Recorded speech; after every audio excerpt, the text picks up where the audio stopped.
Hello students, आज के math की क्लास में आपका स्वागत है। आज हम लोग पढ़ेंगे क्लास 9 का मैथ।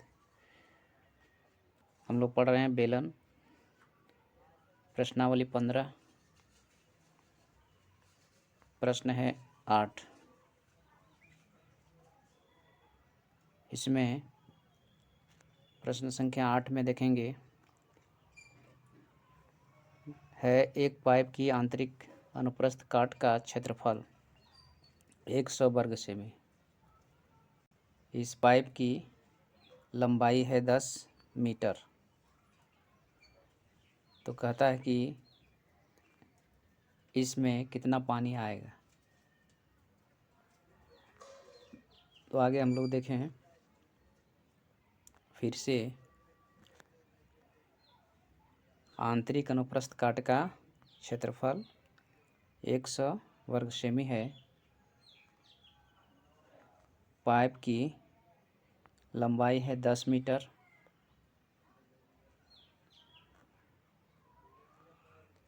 तो कहता है कि इसमें कितना पानी आएगा। तो हम लोग सूत्र में पढ़ चुके हैं कि ऐसे बेलन का आयतन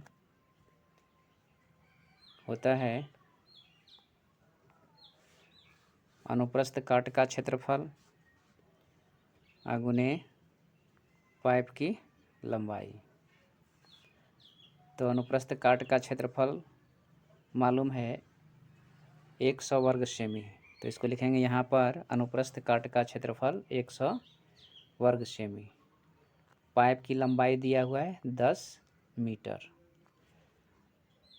यहाँ अनुप्रस्थ काट का क्षेत्रफल सेमी स्क्वायर है, इसलिए पाइप की लंबाई को भी सेंटीमीटर में बदलना होगा। तो इसको हम लोग सेंटीमीटर में बदलते हैं। हम लोग जानते हैं कि 1 मीटर बराबर 100 सेमी होता है। तो पाइप की लंबाई है 10 मीटर। 10 में 100 से गुना करना पड़ेगा, तो इस तरह से हो जाएगा 1000 सेमी। पाइप की लंबाई 1000 सेमी लंबी है। तो अब हम लोग इस तरह के बेलन का आयतन ज्ञात करते हैं। ऐसे बेलन का आयतन बराबर होता है अनुप्रस्थ काट का क्षेत्रफल गुने लंबाई। तो अनुप्रस्थ काट का क्षेत्रफल है 100 वर्ग सेमी। पाइप की लंबाई है 1000 सेमी। तो इस तरह से आयतन हो जाएगा 100 गुना 1000, इस तरह से हो जाएगा 1 लाख घन सेमी। अब 1 लाख घन सेमी को हम लोग लीटर में बदलेंगे। तो लीटर में बदलने के लिए हम लोग जानते हैं कि 1000 घन सेमी बराबर 1 लीटर होता है। इसलिए 1 घन सेमी बराबर हो जाएगा 1/1000,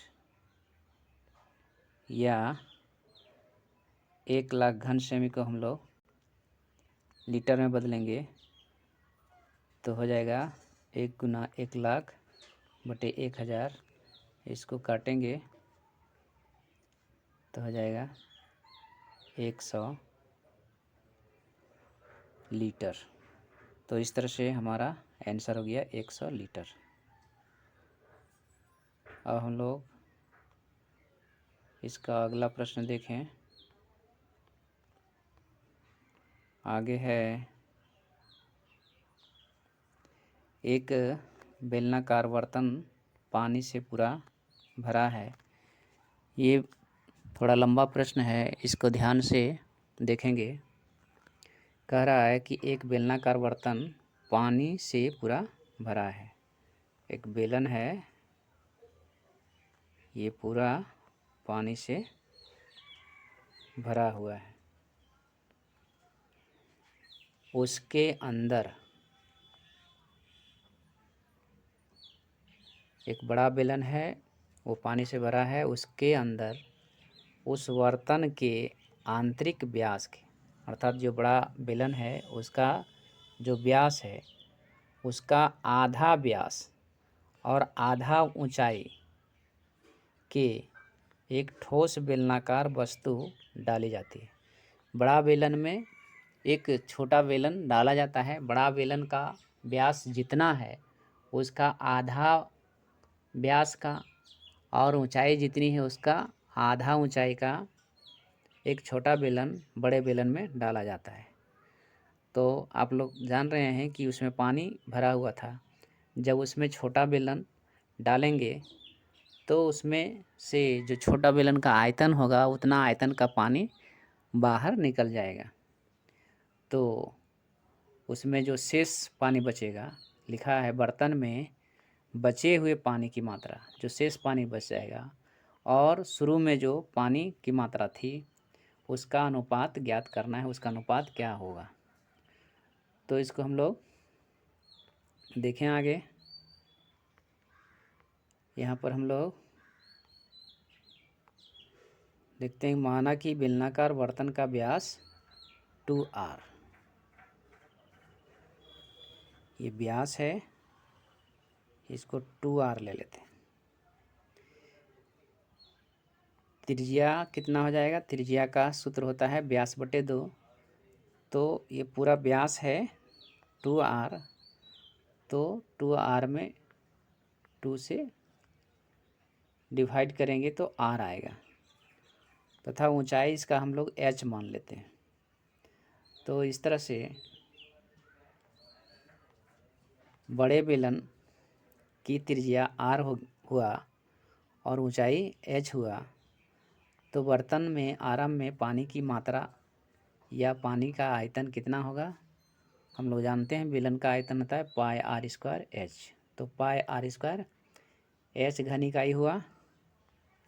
आगे अब उसमें हम लोग जो छोटा बेलन डाला है, बेलनाकार ठोस बर्तन जो डाला है उसके बारे में देखेंगे हम लोग।